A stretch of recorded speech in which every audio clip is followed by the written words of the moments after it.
Proyekto Helmo.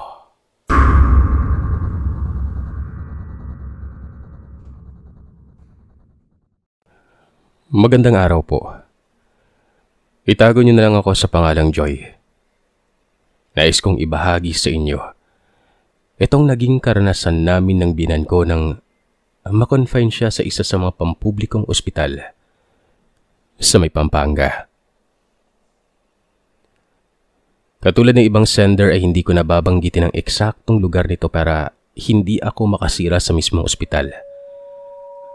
Baka kasi magbigay pa ito ng takot sa mga kasalukuyang nakakonfine sa ward na yon, kung saan na-confine ang biyanan kong babae. Nangyari ito nito lamang buwan ng Agosto, noong kasagsagan po ng sunod-sunod na bagyo. Gawa ng malamig na panahon ay nagsimula na pong ubuhin si Mama Lena. Pati ako, inuubo ni rin noon pero hindi naman ganun kalala sa ubo ni Mama. Noong una pa nga, umiinom siya ng mga lemon juice para mawalay pero nang inabot na ito ng 3 araw ay doon na nagsimulang magkaroon siya ng asma. Magdamag siyang hindi nakatulog dahil hirap na hirap umano siyang huminga noon. Pagsapit ng madaling araw, ay mas lalo na itong nahirapang huminga. Kaya naman minabuti na ng binan kong lalaki na kumatok sa kwarto namin ng asawa ko para gisingin kami. Na makita ko ang sitwasyon ni Mama, ako na mismo ang nagiya sa kanila na itakbo na namin siya sa ospital. Sobrang kinakapos na siya ng hininga noon. Na makarating na kami sa pinakamalapit na ospital, idiniretso na namin siya sa emergency room. Doon na siya kinabitan ng swero at oxygen. Pinahiga muna siya sa isa sa mga bed sa ER. Doon na inobserbahan ng mga nurse at doktor habang wala pa siyang room na lilipatan. Makalipas ang mahigit 2 oras na pananatili niya sa emergency room, inilipat na siya sa female ward, sa room number 5. Pagpasok pa lamang namin dun sa room na yon, kakaiba na yung pakiramdam. Yung pakiramdam na parang lumalaki yung ulo ko. Nagtatayuan yung mga balahibo ko sa batok. Hindi nagtagal, pati na rin yung mga balahibo ko sa braso ay nakatayo na rin nun. Lumingalinga ako sa paligid. At base sa itsura at amoy ng kwartong yon, ay masasabi kong bagong gawa lamang ito. Isa pa, nasa pinakadulo ito at nakahiwalay sa ibang mga ward. Para bang extension lamang ito ng mga ward sa ospital. Bali 4 ang pasyenteng naroroon. Pang-5 si Mama Lena. Public room lamang yun kaya naman inaasahan na namin na may kasama si Mama sa loob ng room na yon. Lahat ng mga pasyente ron, asthmatic, may mga ubo. Kumbaga para sa mga baga ang problema nila. Isa lang ang pinapayagang bantay sa bawat pasyente kaya naman salitan lamang kami ng binan kong lalaki sa pagbabantay nun. Nataon naman kasi na bawal umabsent ang mister ko sa kanyang pinapasukang kumpanya dahil kulang sila sa manpower. Ako ang kasama ni Mama sa unang gabi niya sa ospital na yon. Kaya naman, ako ang unang nakaranas sa pagpaparamdam ng mga kaluluwang naninirahan doon. Nga pala Sir Seth, sabi ng nanay ko, nung bata pa raw ako ay madalas akong makakita ng mga multo. Ipinapaliwanag ko pa umano ang itsura nila. Active umano ang third eye ko noon pero para bang kusa rin itong nagsasara nung magkaedad ako ng 7 taon. Magmula kasi noon, hindi na ako nakakakita pa ng mga multo.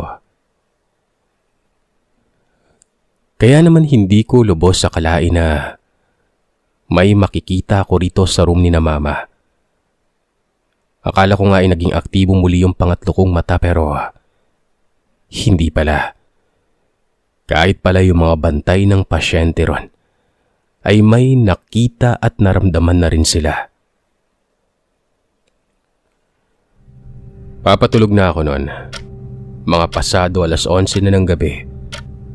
Tulog na ang binabantayan kong pasyente, pati na rin yung mga kasama nito sa room.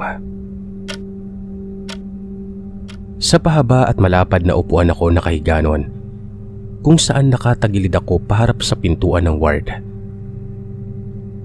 Na mga oras na yon, sarado yung pinto. Tahimik na rin yung paligid. Nakapikit na ako noon pero bigla rin akong napamulagat ng marinig ko na bubukas yung pinto ng ward.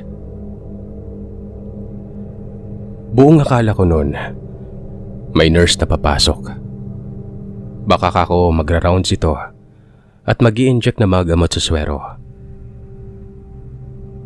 Dahan-dahan yung naging pagbukas ng pinto na yon. Nagulat pa ako nang makitang hindi nurse ang papasok kundi isang batang babae na may magulo at sabog-sabog na buhok na nakatakip pa sa mukha nito. Nakasuot ito ng ternong damit at palda na kulay puti. Takang-taka ko nun dahil sa pagkakaalam ko, isa sa mga policy ng ospital na yun ay bawal na bawal magbantay ng pasyente ang bata na nasa edad 12 pababa lang. Sa tansya ko, nasa 7 hanggang 8 taong gulang lamang ang batang yun, Sir Seth. Tuluyan na akong napakunot noo nang makita kong wala itong suot na tsinelas. Medyo kinabahan na ako nang mapansin kong napakaputla ng mga paa niya. Nangingitim yung mga kuko sa paa na para bang kuko ng isang patay. Dahan-dahan pa itong naglakad habang nakayuko kung saan dinaanan lamang niya ako noon. Tumagilid pa ako sa kabilang direksyon para lamang makita kung sino sa mga pasyente ang pupuntahan niya. Nagpunta ito doon sa panglimang higaan na kahanay mismo ng higaan ni Mama Lena. Yung nakahigang pasyente ro na isang matandang babae na sobrang payat. Nasa tansya ko ay nasa mahigit 70 ng edad nun. Nakita ko na sumampa yung bata sa kama ng matanda. Saka ito humiga sa tabi niya. Sobrang nakapagtataka gawa ng naroon naman yung bantay ng matanda at mahimbing na natutulog sa pahabang upuan na tulad ng hinihigaan ko. Napapaisip ako noon kung paanong nangyaring pinayagan ng mga guard na makapasok sa loob ng ospital ang batang yon. At bawal na bawal rin na maging dalawa ang bantay ng isang pasyente. Dahil nga iniiwasan ang pag-overcrowded sa iisang room. Natigilan ako sa pag-iisip nang muli akong mapatingin sa kama ng matanda.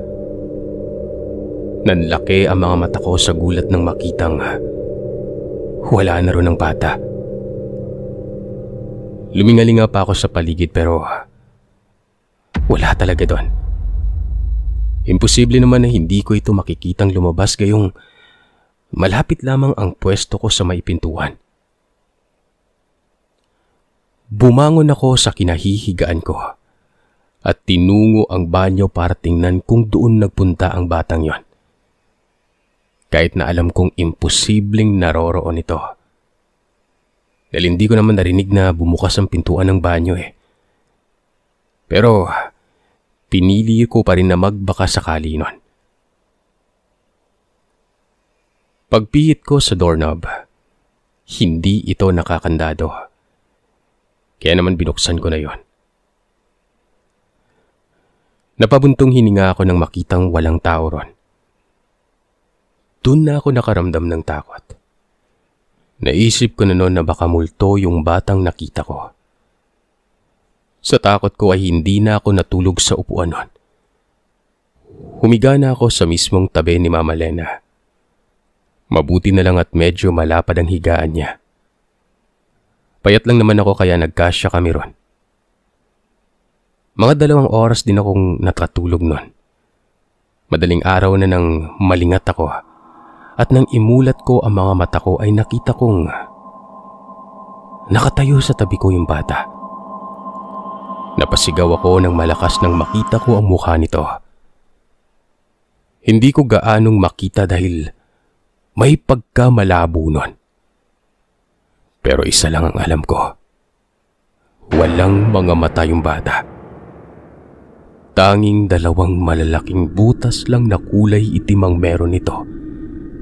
Na parang yung sa mga kalansay na wala na talagang mga mata. Ganun din ang itsura niya. Dahil sa sigaw ko ay nagising si Mama at lahat ng mga nasa kwartong yon. Lahat sila ay nakatingin sa akin. Sa iya ko sa kanila ay sinabi ko na lamang na naginip lamang ako ng masama kaya ako napasigaw. Pero ng mga oras na yon ay parang tinatambol na yung dibdib ko dahil sa matinding takot. Ramdam ko na rin yung malamig at butil-butil na pawis sa noo ko. Hindi ako maaaring magkamali sa nakita ko noon. Alam kong ng mga oras na yon, gising na gising ako. Hindi ako nananaginip. Para maliwanagan ako ay tinanong ko yung bantay ng matandang babae kung may kasama ba silang batang babae na nagbantay ng gabing yon. At ayon sa ekspresyon nito, nagtaka siya sa sinabi ko. Mariin niyang sinabi na wala naman silang isinamang bata ron dahil alam naman umano nila na bawal ang mga bata na pumasok sa ospital na yon. Maliban na lamang kung yung bata mismo yung pasyente, di ba? Grabe yung takot ko nun pero sinarili ko na lamang muna. Ayokong mag-alala si Mama Lena. Baka kasi kapag ikinuwento ko sa kanyang nakita ko nung gabing yon, ay magpauwi ito sa bahay nang wala sa oras. Matatakotin si Mama. Kaya baka atakihin pa siya sa puso kapag nalaman niyang may nakita akong multo sa mismong ward nila. Nang dumating si Tatay Freddy, lumabas muna ako sa kwarto para humanap ng mapagbibilhan ng kape. Paglabas ko ay sumunod sa akin yung bantay na nasa katapatan ng higaan ni Mama. Tinawag niya ako kaya naman natigilan ako nun.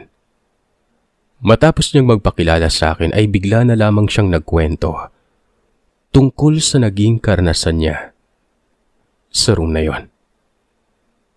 3 araw na umano sila roon at sa mga araw na yon ay nakaramdam at nakakita umano siya ng multo. Nagpakita rin umano sa kanya yung batang tinutukoy ko. Nagulat pa ako nang ipaliwanag niya ito kung saan sinabi niyang wala itong mga mata. Nung unang gabi nila sa ward na yon, isang matandang lalaking bangkay naman ang nagpakita sa kanya.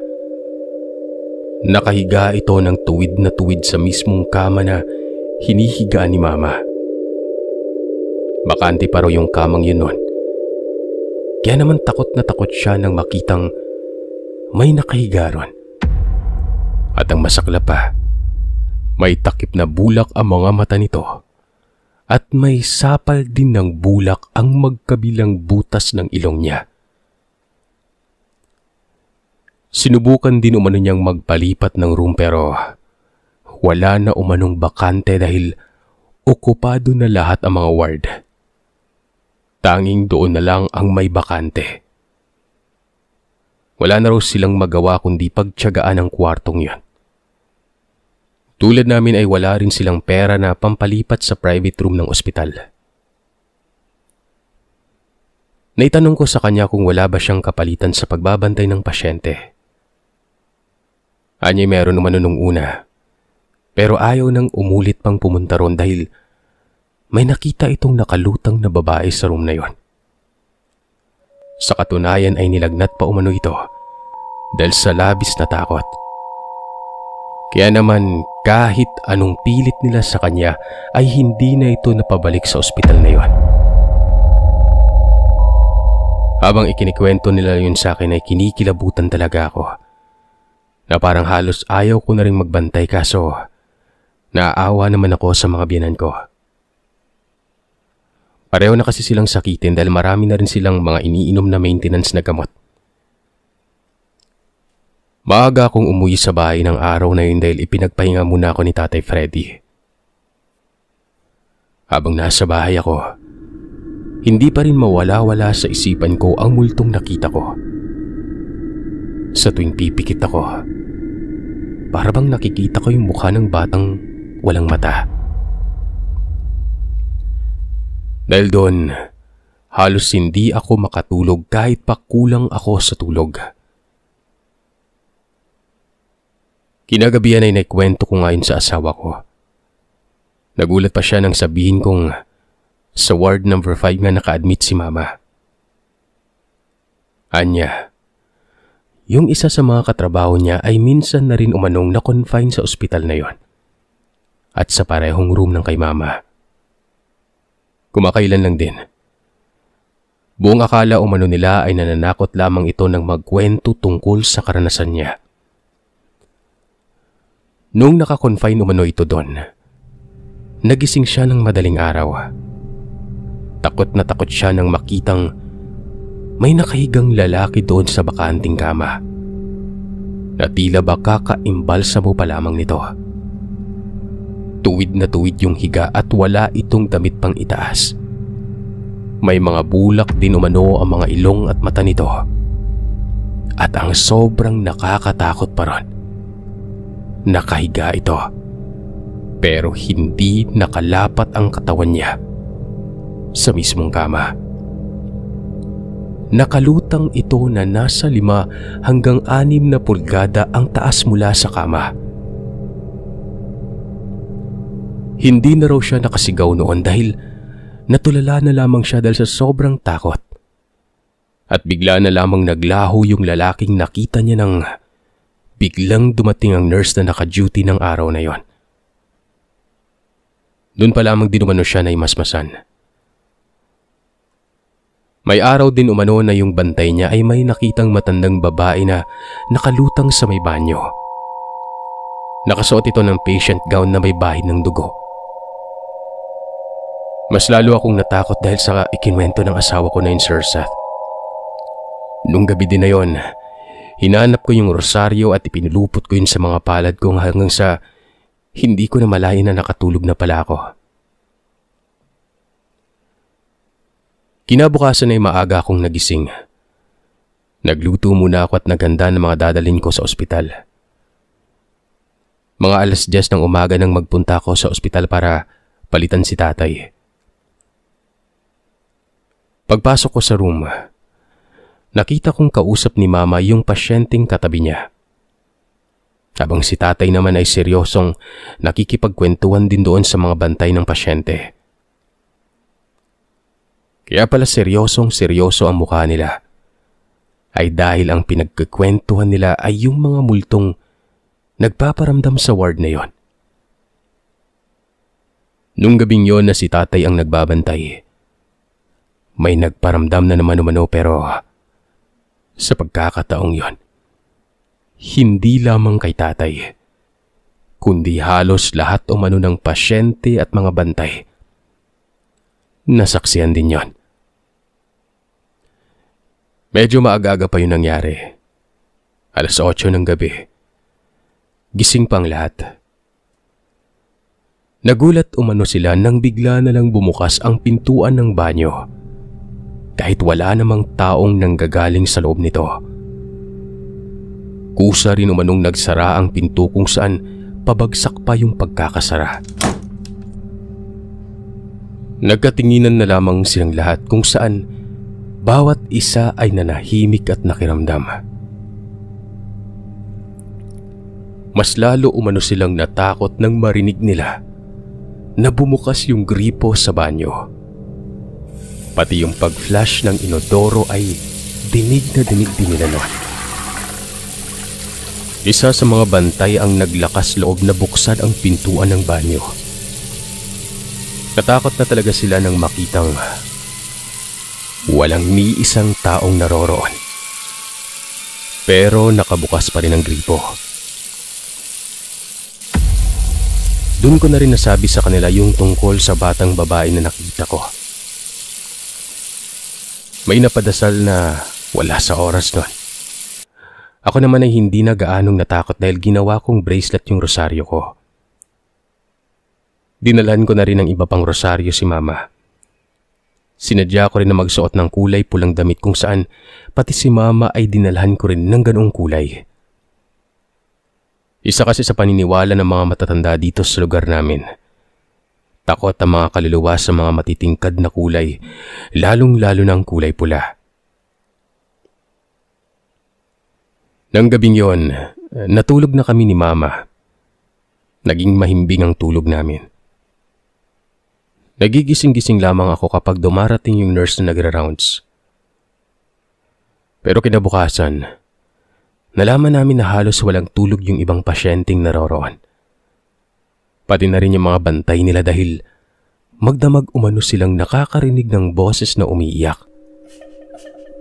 Na para bang nasa tabi lamang umano nila yung umiiyak na yon. Kaya naman lahat sila ay ginapangan ng takot. Nang dumating ang doktor na nagmamonitor sa kanila ay nabanggit na nga sa kanya ng mga pasyente ang mga katakot-takot na karanasan namin sa ward na yon. Saglit na nahimik si Doc at maya-maya ay nagkwento na rin siya. Anya, marami na raw ang pasyenteng nagrereklamo roon dahil nga raw sa mga nagpaparamdam na ganito. Nagulat pa nga kami nang sabihin ito na yung ward number 5 na yon ay dating morgue ng ospital. Kumbaga, pinarenovate lamang ito at ginawang isa sa mga ward. Inilipat na kasi yung pwesto ng morgue kaya nabakante ang room na yon. Kaya pala maraming mga kaluluwa ron. Sinubukan na rin umanong mag-complain ng mga doktor doon sa matataas na opisyalis ng ospital pero hindi naman sila pinapakinggan dahil hindi naman sila naniniwala sa mga ganong multo. Tsaka gustuin man daw nilang hindi ipaukupa ang ward na yun ay hindi po pwede dahil kulang talaga yung mga ward sa ospital. Kuminsan pa nga ay punuan talaga kaya naman sa ER nananatili yung ibang pasyente na wala pang mga room. Makalipas ang 5 araw na pananatili roon ni Mama, na-discharge na rin kami sa ospital na yon. Bagay na labis na ipinagpapasalamat ko. Siguro, isa na ito sa mga pinaka-nakakatakot na karanasan ko sa tanan ng buhay ko. Akala ko noon ay sa mga may third eye lang nagpapakita ang mga multo pero nagkamali pala ako. Pati sa mga pangkaraniwang tao ay pwede rin silang magpakita at magparamdam. At wala rin silang pinipiling oras. Magpaparamdam sila kung kailan nila gusto at kung kanino nila gustong magpakita. Hanggang dito na lamang po ang aking kwento. Naway samahan niyo ako na ipagdasal yung mga kaluluwang tila na trap sa ward number 5 ng ospital na yon. Naway makita na nila ang liwanag patungo sa lugar na dapat nilang kalagyan.